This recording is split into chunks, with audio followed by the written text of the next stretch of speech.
여러분 안녕하십니까? 이진숙 방송통신위원장 후보자에 대한 이틀간의 국회 인사청문회가 오늘 시작됐습니다.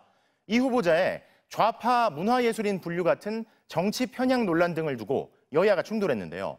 이 후보자는 전두환 신군부의 12.12 사태가 반란이라는 점에 동의하냐고 묻는 질문에도 답변 자체를 거부했습니다. 먼저 나세용 기자가 보도합니다.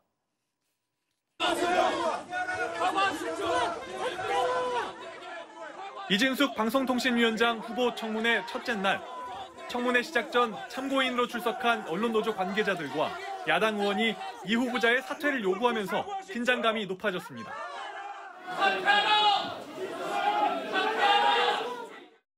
이 후보자는 전임 두 위원장이 자진 사퇴한 초유의 상황이라면서 모두 발언부터 공영방송을 거론했습니다. 사실에 입각한 객관적 보도라는 평가를 받기보다는 편향성 논란의 중심에 서며 사회적 책임을 다하지 못하고 있다는 비판도 있습니다. 야당의 검증은 좌파 영화 낙인 등 이 후보자의 과거 발언에 집중됐습니다. 방송 정책을 총괄하는 자리에 부적합한 인식이라고 비판하자 이 후보자는 좌파가 나쁘다고 말한 건 아니라고 해명했습니다. 배타랑과 암살, 택시 운전사가 좌파라는 그 생각을 그대로 갖고 계십니까? 좌파는 나쁘고 우파는 훌륭하다라고 제가 얘기한 것처럼 말씀을 하시는데 그건 잘못된 것입니다. 이런 생각들. 그러면서 영화로 이념이 체화된다는 모호한 답변을 내놨습니다. 이런 영화들을 좌파 우파로 나누는 게 정상적입니까? 알게 모르게 이념이 체화된다라고 얘기했죠. 5.18 민주화운동 폄훼글에 동조하는 등 극우 주장에 가담했다는 의혹엔 지인의 글을 무심코 눌렀을 뿐이라며 좋아요 누른 걸 손가락 운동에 비유했습니다. 우리나라가 이른바 좋아요 연좌제가 있는지도 모르겠고요. 그래서 좋아요 표시를 하는 것에 조금 더 손가락 운동에 조금 더 신경을 쓰겠습니다. 5.18 등 주요 과거사에 대한 입장을 묻는 질문은 즉답을 피했습니다. 국가가 이미 규정하고 있다거나 5.18 광주 민주화 운동입니까? 사태입니까? 개입 광주 민주화 운동으로 국가가 우리나라 정부가 규정하고 있습니다. 저도 그 법을 준수하고 존중합니다. 답변 자체를 아예 거부했습니다. 12.12 사태는 반란 행위입니까? 동의하십니까? 반란 행위입니까? 조금 전에 말씀드린 대로 건건에 답하지 않겠습니다.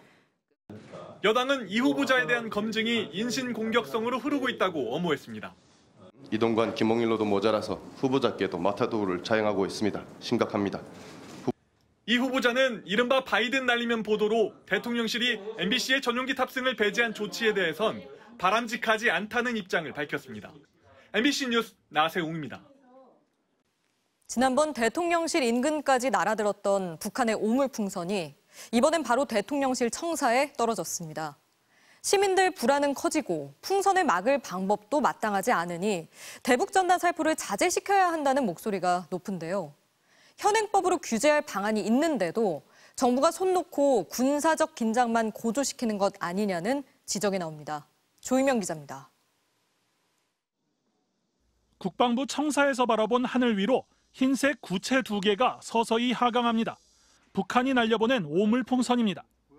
북한이 살포한 오물풍선 일부가 오늘 오전 용산 대통령실과 국방부 청사에 떨어졌습니다. 지난달 대통령실 인근 800m 거리에 떨어졌던 풍선이 이번엔 청사 상공까지 침범한 겁니다. 위해 물질은 없었다지만 국가 안보의 핵심 구역인 대통령실 상공이 북한의 풍선에 속수무책으로 뚫린 셈입니다. 대통령실은 날아오는 풍선을 잘 지켜보다가 땅에 떨어진 뒤 수거했다고 했습니다. 한동안 뜸했던 북한의 풍선은 지난주 한 탈북민 단체가 대북전단 60만 장을 날려보내면서 다시 시작됐습니다. 탈북자들의 대북전단에 북한은 오물풍선으로, 거기에 다시 우리 군이 확성기로 응수하는 악순환이 이어지면서 군사적 긴장은 치솟고 있습니다. 대북전단 살포에 대한 맞대응이라고 분명했고 우리 측에서 살포하지 않으면은 자기들도 오물풍선을 살포하지 않는다는 그런 직간접적인 메시지가. 정부는 전단 살포가 표현의 자유이며 막을 법적 근거가 없다는 입장만 반복합니다. 하지만 현행 항공안전법에 따르면 2kg 이상의 물건을 매단 풍선은 국토부 허가를 받아야 합니다. 허가 없이 이런 풍선을 날리면 벌금을 물어야 합니다. 경기도는 이 법을 근거로 대북전단을 살포한 탈북자 단체를 지난달 경찰에 고발했습니다. 더욱이 북한 접경 지역은 애초에 국방부 허가 없이 비행체를 띄우면 안 되는 비행 금지 구역입니다. 현행법 테두리 내에서 탈북단체들의 대북전단 살포를 충분히 관리할 수 있음에도 불구하고 그렇게 하지 않는 의도에 대해서 많은 국민들이 합리적 의심을 하고 있는 거고, 전단 살포가 우리 국민의 생명까지 위협할 수 있다는 건 정부도 잘 알고 있습니다. 신원식 국방장관은 외신 인터뷰에서 북한이 대북전단 살포 장소에 총격이나 포격을 가할 가능성이 있어 예의주시 중이라고 밝혔습니다. 그런데도 정부는 어떤 이유에서인지 이를 막는 데는 소극적인 모습입니다. MBC 뉴스 조이명입니다. 이렇게 갑작스럽게 내린 부산 지역 폭우, 태풍의 영향 때문이었는데요. 종잡을 수 없는 이번 장마의 종료 시점은 중국 쪽으로 이동 중인 태풍이 변수가 될 전망입니다. 차현진 기자가 정리해드립니다. 부산에 시간당 80mm가 넘는 물폭탄이 떨어진 이유. 제3호 태풍 개미로 인해 고온다습한 남풍이 더 강하게 유입됐기 때문입니다. 태풍의 현재 위치입니다. 지난 19일 발생한 태풍은 대만 해상을 거쳐 중국 쪽으로 북서진하고 있습니다. 이후 25일과 26일 중국 내륙으로 이동하고 세력이 점차 약해지면서 사실상 소멸되겠습니다. 우리나라는 제주와 서해 일부 해상엔 파도가 크게 일겠지만 내륙엔 직접적인 타격은 없을 걸로 보입니다. 다만 동북아 주변 기압계가 교란돼 장마 종료의 변동성이 커지고 있습니다.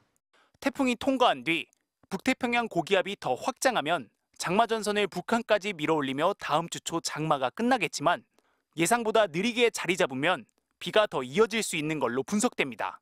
태풍 개미가 우리나라 주변 인근의 기압계를 변동시킬 가능성이 높아 북태평양 고기압이 북쪽으로도 확장할지 우리나라 남쪽으로 수축할지의 변동성이 오늘 한반도 상공엔 북태평양 고기압에 티베트 고기압까지 더해지면서 전국 대부분 지역에 폭염특보가 내려졌습니다.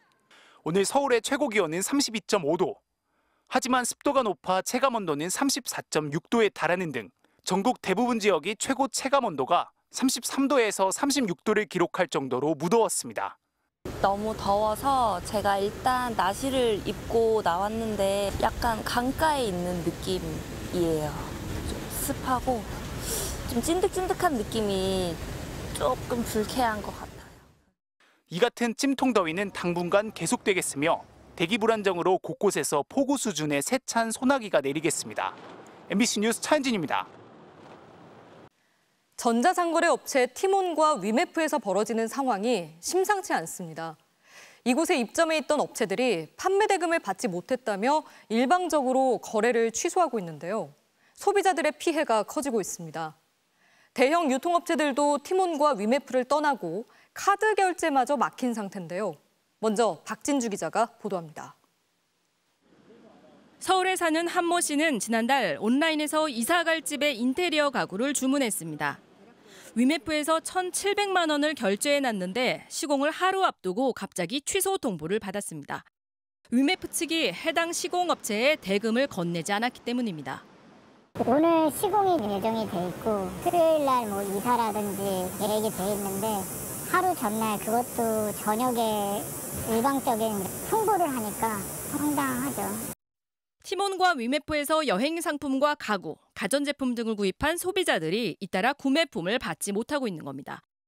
여기에 최근 위메프 티몬에서 할인해 팔아온 각종 상품권도 사용이 중지됐습니다.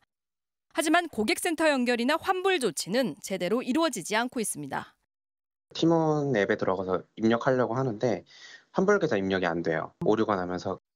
현재 티몬과 위메프에선 신용카드 거래도 막혀 계좌이체나 휴대전화 결제 등만 가능한 상태입니다. 전자결제를 대행해온 이른바 피지 업체들이 추가 피해를 막기 위해 신용카드 결제를 막았기 때문입니다. 티몬 위메프와 거래하던 은행들도 물건값을 미리 정산해주면서 사실상 대출해주던 걸 잠정 중단했습니다. 추가로 대출되는 것들을 일단 중단을 한 겁니다. 이제까지 상환을 할게요. 뭐 이런 게 만약 있다면 저희나 판매자분들도 신뢰성을 갖고 이렇게 하겠는데 입점해 있던 업체들도 줄줄이 발을 빼고 있습니다. 롯데쇼핑과 신세계 등 유통기업과 홈쇼핑 역시 상품 거래를 취소했습니다. 현재 위메프와 티몬 등에서 상품을 판매하는 입점 업체는 대략 6만 곳. 연간 거래액은 2022년 기준 6조 9천억 원에 달합니다. 업계에선 정산 지연 사태에 따른 피해 규모가 최소 1,000억 원이 넘을 것이라는 예상도 나옵니다. 피해가 확산될 조짐이 보이자 대통령실까지 나서서 공정위와 금융당국에 적절한 대응을 지시했습니다. MBC 뉴스 박진주입니다. 발 디딜 틈 없이 붐비는 인천공항의 모습인데 여름 휴가철이라서가 아닙니다. 인기 연예인이 올 때마다 어김없이 펼쳐지는 광경이죠. 그런데 최근 심한 경우에는 팬들이 다치기까지 하는 과잉 경호가 자꾸 논란이 되고 있습니다. 왜 이런 일이 반복되는지 임소정 기자가 취재했습니다. 함성 소리와 함께 플래시 세례가 쏟아집니다. 순식간에 스타 주위로 몰려든 팬들. 밀지 마세요. 조금이라도 가까이서 보려다 아찔한 상황이 벌어지기도 합니다. 이렇다 보니 소속사는 연예인을 보호하기 위해 사설 경호업체를 고용합니다. 그런데 최근 일부 업체의 과잉 경호가 도마에 올랐습니다. 팬들을 밀쳐내며 윽박 지르는 경호원. 나오라고 여기요. 안 울었다고. 아이돌 크래비티의 10대 팬이 뇌진탕을 입었습니다. 오른쪽 머리를 제가 가격당했어요. 솔직히 직무사를 잡아당긴 적이 있어요. 배우 변우석 씨의 출국 과정에선 경호원들이 팬들에게 강렬한 빛을 쏘는가 하면 자격 없이 게이트를 막고 여권을 검사해 무리를 빚었습니다. 작년엔 NCT 드림의 경호원이 팬에게 전치 5주 골절상을 입혀 기소까지 됐습니다. 충돌이 생기고 소속사는 사과하는 일이 반복되기 시작한 건 공항이 상업적 무대로 활용되면서부터입니다. 연예인들이 공항에 입고 오는 옷과 신발 등을 일컫는 공항 패션. 협찬사가 자기네 제품을 착용해달라며 소속사에 마케팅비를 지급하면 연예인들은 이걸 입고 공항에 가고 연예 매체들은 사진을 찍어 노출합니다. 브랜드와 상품 정보도 사진과 함께 자연스레 온라인에서 퍼져나갑니다. 효과 좋은 광고이자 돈벌이인 셈입니다. 인위적으로 군중을 모으지 않아도 전시 효과가 이제 발생할 수 있는 거죠. 공항이 스타를 노출시키는 공간이 되다 보니 최근엔 팬들에게 출입국 정보를 파는 곳까지 생겨났습니다. 콘서트나 음반 같은 거는 1년에 한두 번 있으니까 그건 그냥 가서 보면 되니까 접근성이 더 좋은 것도 있고. 협찬사와 소속사, 경호업체 등 여러 주체가 얽힌 일이지만 팬이 다치기라도 하면 비난이 연예인으로 쏠리기도 합니다. 각급 국가보안시설인 공항. 전문가들은 사설업체들이 지킬 가이드라인을 마련하고 기획사들은 상업적 이용을 자제해야 한다고 지적합니다. MBC 뉴스 임소정입니다.